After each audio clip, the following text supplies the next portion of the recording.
ধনবাড়ির মুসুদ্দি নইমুদ্দিন চিশতিয়া মাজারে দোয়া মাহফিলে প্রার্থিতা ঘোষণা করলেন অ্যাডভোকেট মোহাম্মদ রুকনুজ্জামান সুজা। ধনবাড়ি থেকে মোহাম্মদ জাকির খান জানাচ্ছেন বিস্তারিত।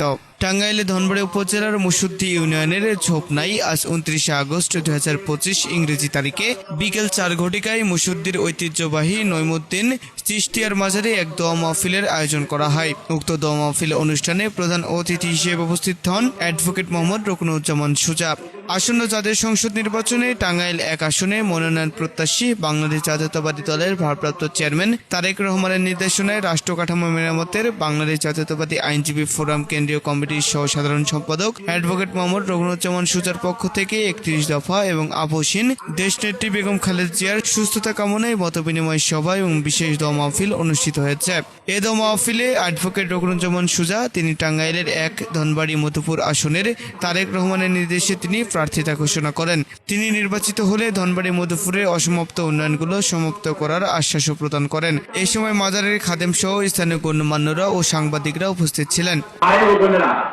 এবং উপস্থিত আমার সামনে বিভিন্ন সংবাদকর্মী সকলকে আমার সালাম, আসসালামু আলাইকুম।